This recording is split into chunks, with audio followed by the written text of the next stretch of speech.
وداعيا إلى الله بإذنه وسراجا منيرا।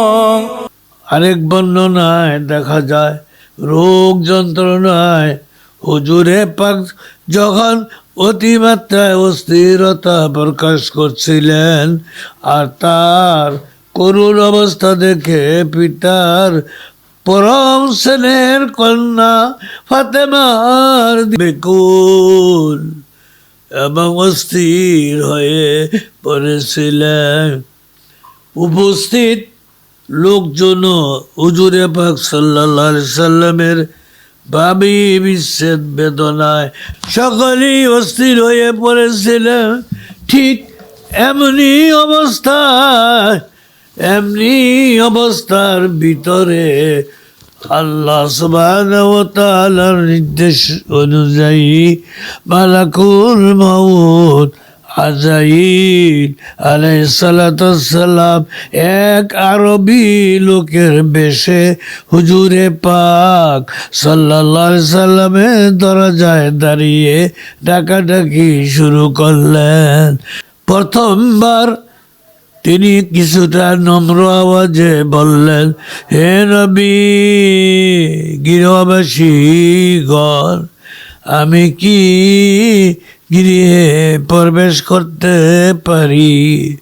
আমার আল্লাহর নবীর সহিত বিশেষ প্রয়োজন। তার এই আওয়াজের প্রতি কেউ কর্ণপাত করলেন না। তখন তিনি অপেক্ষাকৃত উচ্চ আওয়াজে আবার বললেন, হে নবী, গৃহবাসীগণ, আমার আল্লাহর নবীর সহিত বিশেষ প্রয়োজন। আমাকে ভিতরে আসার অনুমতি দেওয়া হোক। তার এই বিরক্তিকর হাঁকাহাঁকিতে হযরত ফাতেমা রাদিয়াল্লাহু আনহা বিরক্তি হয়ে বললেন, হুজুরে পাক সাল্লাল্লাহু আলাইহি সাল্লাম এখন বিশেষ রোগাক্রান্ত, তুমি পরে এসো, এখন আসতে পারবে না। কিন্তু মালাকুল মউত হযরত ফাতেমা কথা বলার পরও প্রত্যাবর্তন না করে তিনি বরং পুনরায় এমন বজ্র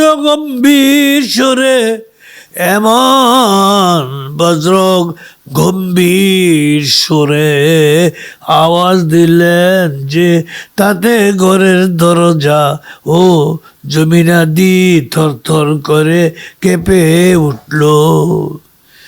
এরও কণ্ঠস্বর শুনে রাসূল পাক সাল্লাল্লাহু আলাইহি সাল্লাম পরিষ্কারভাবে চিনতে ফেললেন যে ঘরের দরজায় আজরাইল আলাইহিস সালাতু ওয়াস সালাম উপস্থিত হয়েছেন। তখন তিনি কন্যা ফাতেমা রাদিয়াল্লাহু আনহাকে বললেন, মা, আমার ওই লোকটিকে আসতে দাও, ভিতরে আসতে দাও। সে আর কেউ নয়, মালাকুল মউত আজরাইল আমার নিকট আসার অনুমতি চাচ্ছে। নিশ্চয়ই সে আমার জান কবজ করার উদ্দেশ্যেই এখানে এসেছে। তাকে আসার অনুমতি দাও।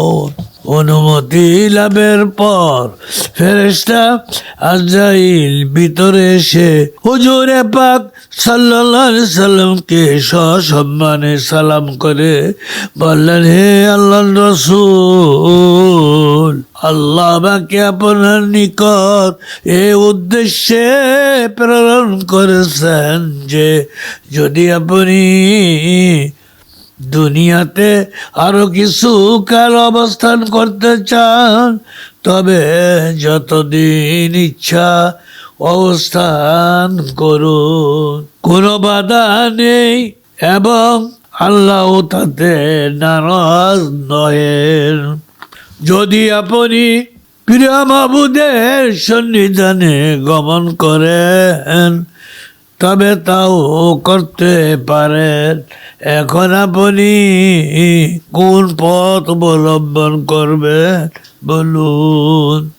এখন আপনি কোন পথ অবলম্বন করবেন বলুন। হুজুরে পাক সাল্লাল্লাহু আলাইহি সাল্লাম ফেরেশতা আজরাইলকে বললেন, ভাই আজরাইল, দুনিয়ায় থাকার আর আমার কোনো আগ্রহ নাই। প্রিয় মাবুদের সন্নিধানে উপস্থিত হবার জন্যই এখন আমার মন বেকুল। তবে আমার শুধু ভাবনা, আমি দুনিয়া হতে বিদায় নেবার পরে আমার অসহায় দুর্বল উম্মতদের অবস্থা কি হবে। হুজুরে পাক সাল্লাল্লাহু আলাইহি সাল্লাম ফেরেশতা আজরাইলের কাছে কথাটি বলার মুহূর্তেই প্রধান ফেরেশতা জিবরাইল এসে সালাম করে হুজুর সাল্লাল্লাহু আলাইহি সাল্লামের পাশে উপবেশন করলেন।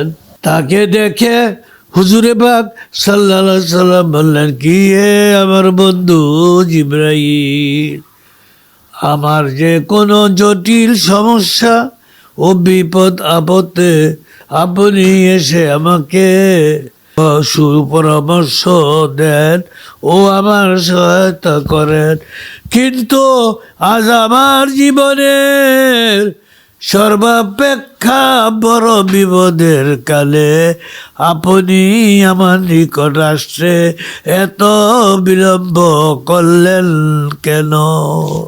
দেখুন, মালাকুল মাউত আমার জান কবজ করতে এসে অপেক্ষা করছে, কিন্তু আমি তো আমার উম্মতগণের মুক্তি ও নিরাপত্তার খবরই শুনে একটি নিশ্চিত মনে দুনিয়া হতে বিদায় হতে চাই।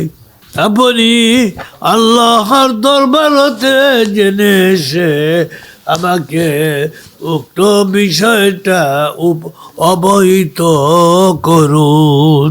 জিবরাইল আলাইহিস সালাম দ্রুত আল্লাহর দরবারে গিয়ে হাজির হলেন এবং হুজুরে পাক সাল্লাল্লাহু আলাইহি সাল্লামের বক্তব্য আল্লাহর কাছে পেশ করলেন। আল্লাহ সুবহানাহু ওয়া তাআলা সিও প্রিয় নবী সাল্লাল্লাহু আলাইহি সাল্লামের মনের চিন্তা দূর করার জন্য এক শুভ সংবাদ জিবরাইল আলাইহিস সালাতু ওয়াস সালামের মারফত বলে পাঠালেন। জিবরাইল আলাইহিস সালাতু ওয়াস সালাম এসে হুজুর সাল্লাল্লাহু আলাইহি সাল্লামকে বললেন, ইয়া রাসূলুল্লাহ, আপনার উম্মত সম্পর্কে ওয়াদায়ে যে আপনার উম্মতগণকে নিয়ে বেহেশতে প্রবেশ করার পরে অন্যান্য নবীর উম্মতগণ বেহেশতে যাবে, আপনার উম্মতের আগে অন্য কারো উম্মত বেহেশতে যাবে না।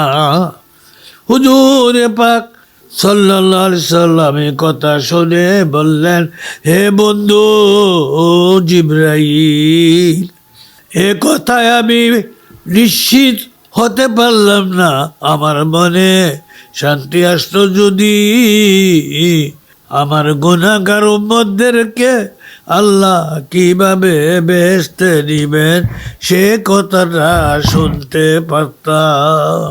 জিবরাইল আলাইহিস সালাতু ওয়াস সালাম পুনরায় আল্লাহ দরবারে গিয়ে আল্লাহর নিকট হতে জবাব এনে হুজুরে পাক সাল্লাল্লাহু আলাইহি সাল্লামকে শোনালেন, হে আল্লাহর হাবিব, হে আল্লাহর নবী, যদি আপনার কোনো উম্মত সারা জীবন গুনাহে লিপ্ত থেকে মৃত্যুর মাত্র 1 বছর পূর্বেও আল্লাহ দরবারে তওবা করে, তবেও আল্লাহ তার সারা জীবনের গুনাহ মাফ করে তাকে বেহেশত নসিব করাবেন। হুজুরে পাক সাল্লাল্লাহু আলাইহি ওয়াসাল্লাম এই কথা শুনে বললেন, বন্ধু জিবরাইল, আপনার এ কথায়ও আমার মনে শান্তি আসলো না। কেননা আমার উম্মত মৃত্যুর নির্দিষ্ট তারিখ কি করে জানবে, আর কি করি বা তারা 1 বছর পূর্বে তওবা করবে। এ ব্যবস্থায় আমার উম্মতের কোনোই ফায়দা হবে না।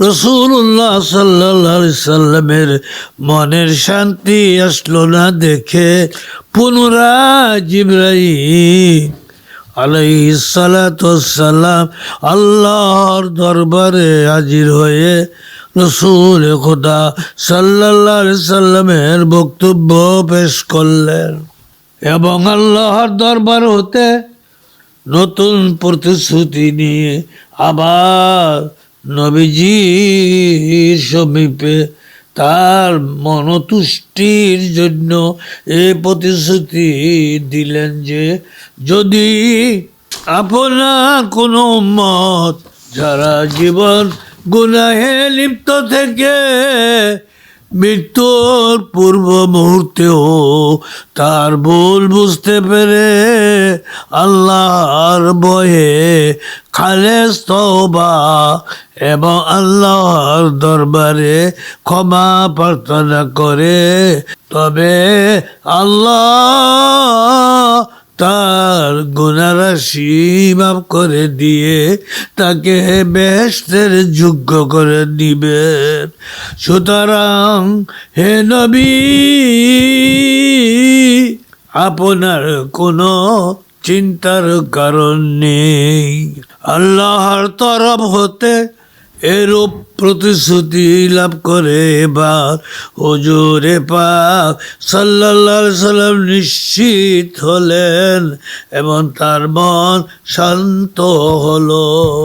তখন তিনি ফেরেশতা জিবরাইলকে বললেন, হে বন্ধু, আমার মন এখন অনেকটা সান্ত্বনা লাভ করলো, তবে আমার উম্মতগণের বিষয় আরো 3টি কথা আছে। আমি আল্লাহর তরফ হতে ওইগুলি সম্পর্কে জবাব শুনতে চাই। যদি উত্তম জবাব পাই তাহলে সম্পূর্ণ নিশ্চিতে আল্লাহর দরবারে হাজির হতে পারি। আল্লাহ সুবহানাহু ওয়া তাআলা তার মনের সেই বিষয়গুলিও জানতেন। সুতরাং এবার সরাসরি আল্লাহ সুবহানাহু ওয়া তাআলার দরবার হতে ইলহাম আসলো, হে আমার নবী, আপনার কোনো চিন্তার কারণ নাই। জেনে রাখো, আপনার উম্মত হিসাবে তাদের উপর আপনার যে রূপ দরদ, তারা আমার বান্দা হিসাবে আমার দরদও তাদের উপর এতটুকু কম নয়।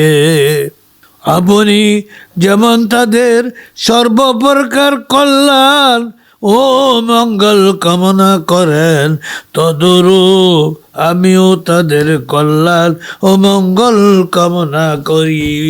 অতএব আপনার উম্মতগণের মঙ্গল ফায়দার জন্য যা কিছু করতে চান, আমিও তা সব কিছু মঞ্জুর করব।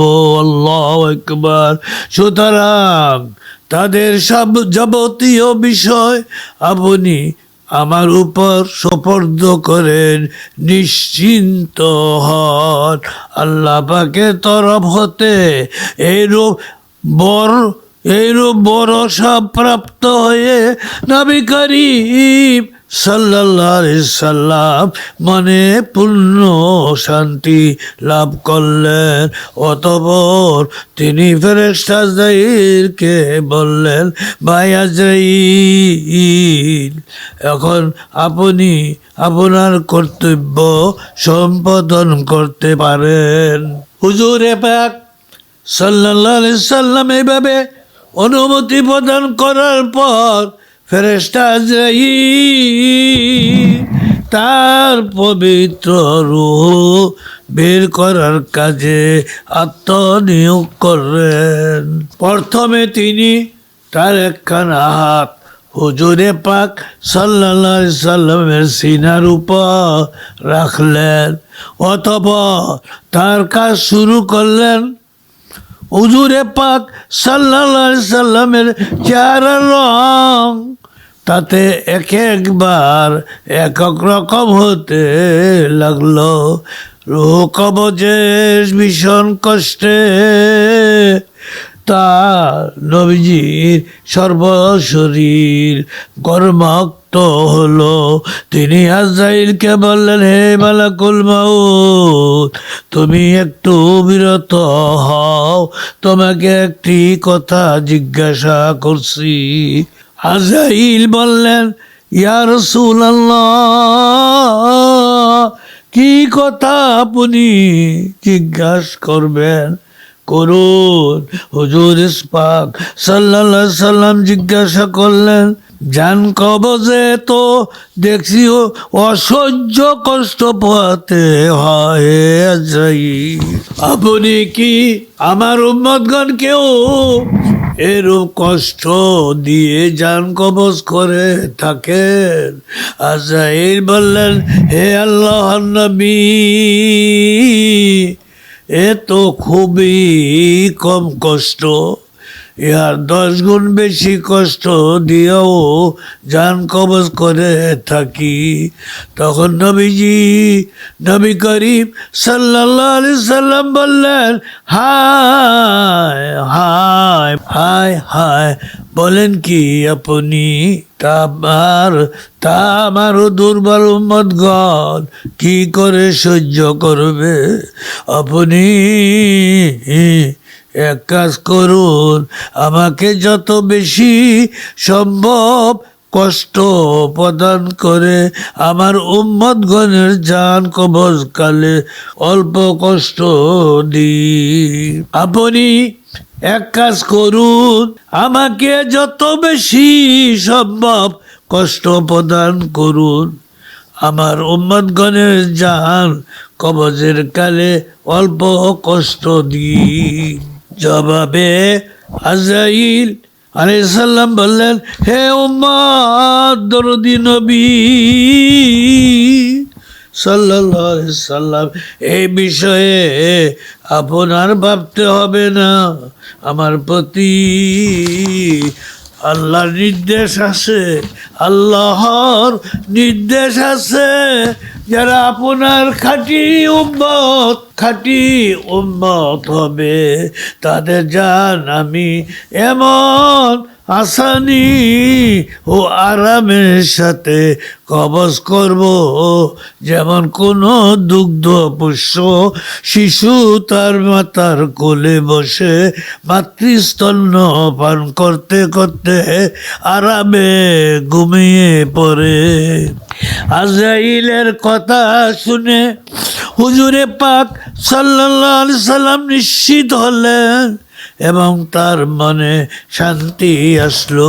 চিন্তার বিষয় বই কি, হুজুরে পাক সাল্লাল্লাহু আলাইহি সাল্লাম তার প্রিয় উম্মতের জন্য কত বেশি চিন্তিত ও উদ্বিগ্ন ছিলেন এবং উম্মতকে তিনি কত বেশি ভালোবাসতেন। নিজের মৃত্যুর সময়ও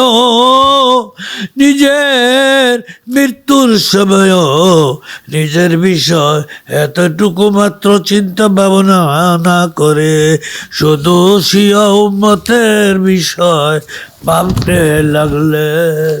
এতে দুনিয়াবাসীর জীবন হতে চিরবিদায় নিবেন। ভাবতে ভাবতে দুনিয়াবি জীবন হতে চিরবিদায় নিবেন। ইতিমধ্যে আজরাইল সাল্লাম তার কার্য সম্পাদন করে হুজুরে পাক সাল্লাল্লাহু আলাইহি সাল্লামের পবিত্র রূহ নিয়ে আল্লাহর দরবারে রওনা হলেন। ইন্না লিল্লাহি ওয়া ইন্না ইলাইহি রাজিউন। وآخر دعوانا أن الحمد لله رب العالمين.